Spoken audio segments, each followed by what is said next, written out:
कोहे अरारात की बर्फपोश चोटियों से ये दरिया निकलता है। ये वही अरारात पहाड़ है जिसके बारे में कहा जाता है कि यहाँ सैयदना नूह अलैहिस्सलाम की कश्ती तूफान नूह के इख्तिताम के बाद आकर ठहरी थी। ये पहाड़ उस सिलसिला हाय कोह में वाक़े है जिसे आर्मेनाई पहाड़ी सिलसिला कहते हैं। इस सिलसिले की सबसे बड़ी चोटी अरारात 16,854 फीट बुलंद है। यहाँ से निकलने वाले दरिया का नाम फर्रात है। इस दरिया के किनारों पर एक बहुत बड़ी तहजीब आबाद थी जिसे बाबल की तहजीब कहते हैं। इसके एक ताकतवर बादशाह बख्त नसर ने यरूशलेम शहर की ईंट से ईंट बजाती थी। यहूदियों का कत्लेआम किया और जो कोई हुनरमंद था उसे गुलाम बनाकर इसी फरात के किनारे लाकर आबाद कर दिया। यहूदी अपनी इब्रानी जबान में इसे फरात और अरबी अल फरात कहते हैं। ये दरिया तुर्की से गुजरता हुआ अरफा के शहर के पास शाम के इलाके में दाखिल होता है। अरफा वही शहर है जहाँ सैयदना इब्राहिम अलैहिस्सलाम को नमरूद ने आग में फेंका था और आग अल्लाह के हुक्म से सर्द हो गई थी। आज भी बुलंद पहाड़ी पर वो 2 सुतून इस्तादा हैं जिनसे बांधकर हजरत इब्राहिम अलैहिस्सलाम को मंजनीक नुमा बड़ी गुलेल से नीचे जलाई गई बुलंदियों को छूती हुई आग में उछाला गया था। आज उस आग वाली जगह एक खूबसूरत तालाब है जिसमें रंग बिरंगी मछलियां तैर रही होती हैं। जराबलस के शहर के पास से गुजरता हुआ ये दरिया उस बड़े सहरा नुमा मैदान में दाखिल हो जाता है जहां आमाक और दाबिक के मकामात हैं।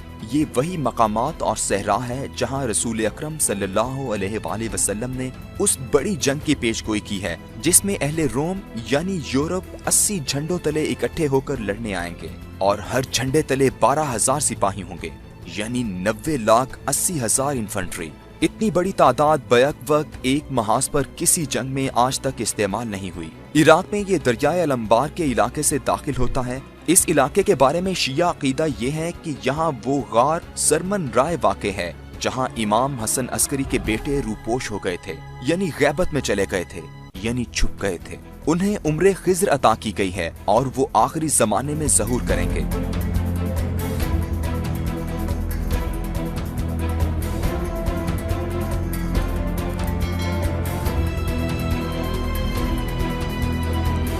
इसी दरिया के किनारे करबला का मैदान है जहां नवासा रसूल सैयदना इमाम हुसैन रज़ियल्लाहु ताला अन्हु की अलमनाक शहादत हुई थी। कुर्बो जवार में हजरत अली रज़ियल्लाहु ताला अन्हु का नजफ है।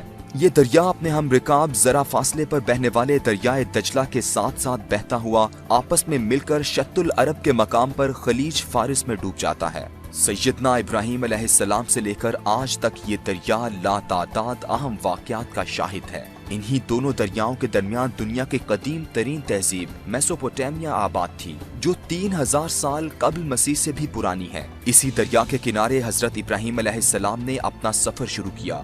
मक्का की वादी में खाना काबा को उसकी बुनियादों पर उस्तवार किया। सैयदा हाजरा और हजरत इस्माइल अलैहिस्सलाम के हवाले ये मुकद्दस सरजमीन की और खुद यरूशलेम में चले गए जहां आज भी अल खलील में उनका मज़ार है। इस पूरे सफर के हर शहर और इलाके को यहूदी मुकद्दस मानते हैं और इसे वापस हासिल करके आखिरी जमाने में कायम होने वाली आलमी यहूदी सल्तनत में शामिल करना चाहते हैं। इसी फरात और दजला के दरमियान वाक़े डेल्टा में कादसिया की जंग हुई थी जहां अपने जमाने की आलमी कुव्वत ईरान सैयदना उमर रज़ियल्लाहु ताला अन्हु के जमाने में अरब के बादशाह नशीन मफलूकुल हाल मुसलमानों के हाथों जिल्लत आमेज शिकस्त का शिकार हुई थी। ये दरिया जो शायद इब्तिदाए आफरीनिश से बहता चला आ रहा है गुज़श्ता 1 सदी से एक मुसलसल कशमकश और कुव्वतो ताकत की मुठभेड़ देख रहा है। ये कशमकश उस वक्त शुरू हुई जब उसके किनारों पर मौजूद मैदानों और सहराओं में तेल दरियाफ्त हुआ। शाम में दीरुज़ोर के तेल के चश्मे दरियाए फरात के दोनों किनारों पर वाक़े हैं। यहाँ से रोजाना 3,85,000 बैरल तेल निकाला जाता है जबकि इराक के तेल के कुएं दजला और फरात दोनों दरियाओं के आसपास फैले हुए हैं और उसके पास 140 अरब बैरल का जखीरा मौजूद है। ये तेल गुज़श्ता 100 सालों से अब सिर्फ तेल नहीं रह गया बल्कि कागजी करेंसी की मालियत मुतय्यन करने के लिए सोने का सबसे बड़ा मुतबादिल है। गोया ये आज के दौर में वही हैसियत रखता है जो रसूल अकरम सल्लल्लाहु अलैहि वसल्लम के जमाने में सोने की हैसियत थी। इसी सोने की तशबीह देते हुए रसूल अकरम सल्लल्लाहु अलैहि वसल्लम ने फर्रात के किनारों का जिक्र किया है। آپ صلی اللہ علیہ وآلہ وسلم نے فرمایا، عنقریب دریائے فرات سے سونے کا پہاڑ نمودار ہوگا۔ جب لوگ اس کے بارے میں سنیں گے تو اس کی طرف چل پڑیں گے، اور جو پہاڑ کے پاس ہوں گے وہ کہیں گے کہ اگر ہم نے اسے چھوڑ دیا تو دوسرے لوگ اسے لے آئیں گے۔ آپ صلی اللہ علیہ وآلہ وسلم نے فرمایا، پھر اس خزانے کو حاصل کرنے کے لیے لوگ لڑیں گے اور 100 میں سے 99 قتل ہو جائیں گے۔ یہ حدیث صحیح مسلم میں موجود ہے۔ یہ ہے جنگ کے آغاز اور اختتام کے بارے میں حدیث صحیح مسلم اور نعیم بن حماد کی کتاب الفتن میں بھی ملتی ہے۔ جابر بن عبداللہ سے روایت ہے کہ حضور اکرم صلی اللہ علیہ وآلہ وسلم نے فرمایا، وہ وقت قریب ہے کہ جب عراق والوں کے پاس نفیر اور درہم نہ آئیں گے۔ ہم نے عرض کی، کس سبب سے؟ تو آپ صلی اللہ علیہ وآلہ وسلم نے فرمایا، عجم روک لیں گے۔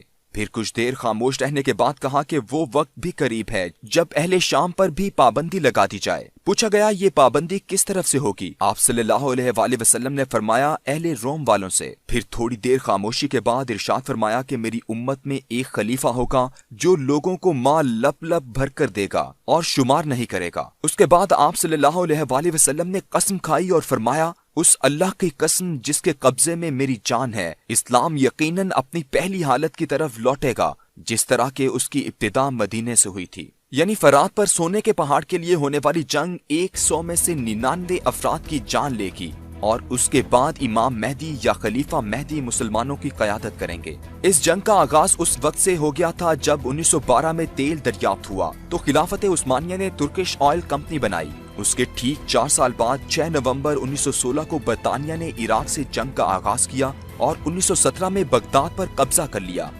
حجاز میں انگریزوں کا ساتھ دینے والے شریف مکہ حسین بن علی کے بیٹے فیصل کو فرات و دجلہ کی سرزمین کا سربراہ بنا دیا گیا۔ 1932 میں عراق کو آزاد کیا گیا تو 3 سال بعد 1935 میں فرات کے کنارے ایک بہت بڑی شیعہ سنی لڑائی شروع ہو گئی جو 1 سال چلتی رہی اور ہزاروں انسانوں کی جانیں لے گئی۔ دوسری جنگ عظیم شروع ہوئی تو ایک عرب قوم پرست رشید علی اکلانی نے جرمنی کی مدد سے بغاوت کر دی اور عراق پر قبضہ کر لیا۔ اسی وجہ سے برطانیہ نے عراق پر حملہ کیا۔ اس خونریز معرکے میں برطانیہ نے فتح حاصل کی، لیکن پھر تقریباً 7 سال یعنی 26 اکتوبر 1947 تک برطانوی فوجیں عراق میں رہیں۔ اس وقت سے لے کر آج تک یہ خطہ مسلسل حالت جنگ میں رہا ہے۔ بیرونی حملہ آور نہ بھی تھے تو آپس میں کبھی شیعہ سنی معرکے اور کبھی قوم پرست عرب یا دیگر کرد قوم پرست حکومت سے الجھتے رہے، اور فرات کے کنارے انسانوں کا خون بہتا رہا۔ اسرائیل کے ساتھ بھی 2 جنگیں ہوئیں، 1948 میں اور دوسری 1967 میں۔ دونوں جنگوں میں دریائے فرات پر آباد لوگوں نے ذلت آمیز شکست کھائی۔ 1980 سے 1988 تک چلنے والی ایران عراق جنگ 10 لاکھ انسانوں کا نذرانہ لے گئی۔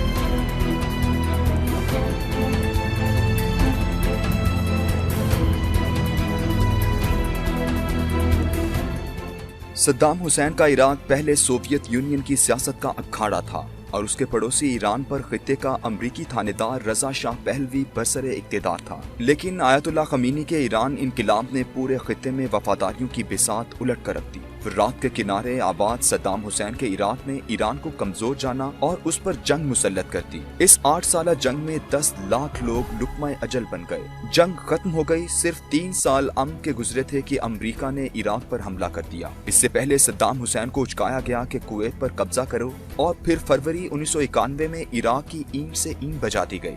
جنگ میں شکست کے بعد وہاں کی شیعہ اور کرد آبادی کو صدام کے خلاف بغاوت پر اکسایا گیا۔ بدترین لڑائی ہوئی جس میں کیمیائی ہتھیار تک استعمال کیے گئے۔ اقوام متحدہ نے وہاں کے کردوں کے لیے ایک محفوظ علاقہ مخصوص کیا جس پر عراق کے طیاروں کی پرواز منع کر دی گئی۔ اس حد تک پابندیاں لگائی گئیں کہ دوائیاں تک روک لی گئیں۔ ایک اندازے کے مطابق 20 لاکھ بچے صرف دوا نہ ملنے سے موت کی آغوش میں چلے گئے۔ بدنام زمانہ تیل کے بدلے خوراک پروگرام شروع ہوا اور دنیا بھر کا کرپٹ مافیا عراقیوں کا تیل اونے پونے داموں خرید کر انہیں خوراک باہم پہنچاتا رہا۔ اس ساری صورتحال اور معاشی پابندیوں کے درمیان دسمبر 1998 میں امریکہ اور برطانیہ کے جنگی جہازوں نے عراق کے ٹھکانوں پر اس لیے حملہ کر دیا کہ انہیں شک تھا کہ وہاں کیمیائی ہتھیار موجود ہیں۔ 11 ستمبر کے بعد دنیا بدلی تو فرات کا یہ کنارہ ایک دفعہ پھر لہو رنگ ہو گیا۔ مارچ 2003 میں امریکہ نے عراق پر حملہ کر دیا اور پھر صدام کی 7 لاکھ فوج چشم زدن میں غائب ہو گئی۔ بیچ چوراہے میں لگا صدام کا مجسمہ امریکی فوجیوں نے گرایا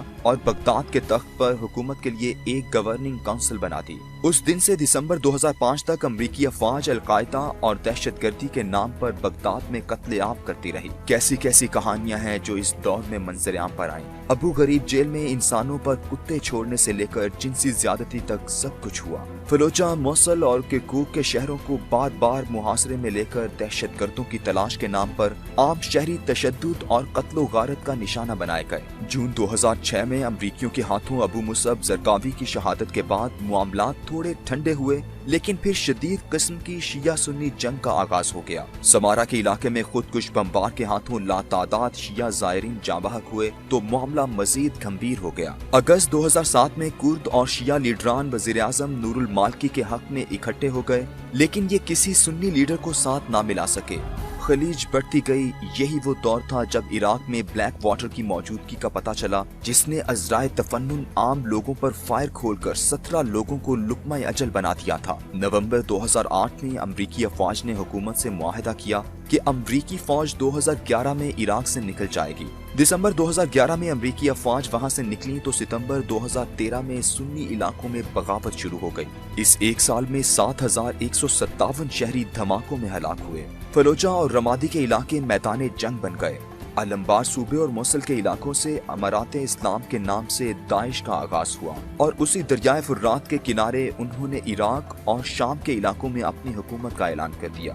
दाइश के खतरे के बाद सितंबर 2014 में शिया रहनुमा हैदरुल इबाद ने सुन्नियों और कुर्दों को साथ मिलाकर हुकूमत कायम की। अगले 3 साल इस्लामी अमारात यानी दाइश के खिलाफ जंग के साल थे, लेकिन इसके साथ साथ एक और तूफान ने पूरे मशरिक़ वुस्ता को घेर लिया, जिसे अरब बहार कहते हैं। ये आज़ादी, जमहूरियत और हुकूक की जिदोजहद के नाम पर अरब ममालिक पर कायम कई दिहाइयों की आमरीयत के खिलाफ एक तहरीक थी, जो तकरीबन हर मुल्क में अचानक उठ खड़ी हुई। ट्यूनिस के ज़ैनुल आबिदीन अली के 24 साल इक़्तिदार के खात्मे से लेकर मिस्र में हुस्नी मुबारक की रुखसती और मुर्सी की हुकूमत और फिर मासूली तक इस तहरीक ने बहुत रंग बदले, लेकिन इसका असल मार्का शाम की सरजमीन और खुसूसन इसी फुर्रात के किनारे आज भी बरपा है। गुज़श्ता 8 सालों से ये सरजमीन मुसलमानों के खून से रंगीन हो रही है। दमिश्क से हल्ब, इदलिब, रका, मोसल, बगदाद, फलूजा, हर जगह बिशारुल असद के मुकाबिल अरब जिहादी गिरोहों और ईरानी सरपरस्ती वाले मिलिशियाओं के दरमियान एक जंग बरपा है। दरियाए फुर्रात 8 लाख मुसलमानों के खून से रंगीन हो चुका है। 10 लाख यतीम उर्दन और सऊदी अरब के अलावा शाम और तुर्की के बॉर्डर पर मौजूद कैंपों में जिंदगी गुजार रहे हैं। 60 लाख लोग हिजरत करके दुनिया भर के ममालिक में बेयारो मददगार पड़े हैं। फ्रांस की मशहूर सड़क शांज़ेलिज़े पर अगर आपको किसी कोने में कोई हिजाब वाली औरत अपने प्यारे प्यारे बच्चों के साथ भीख मांगती मिले तो जान लें कि वो शाम से दरबदर होकर यहाँ पहुंची है। जर्मनी, नॉर्वे, फ्रांस, स्पेन और इटली के शहरों में सख्त सर्दी के आलम में पुलों के नीचे यही शामी मुसलमान हैं जो कत्ल होने के खौफ से यहाँ आन निकले हैं। सिर्फ तुर्की में 40 लाख मुहाजिरीन हैं। इन सब हिजरत ज़दों का इलाका फुर्रात का किनारा है।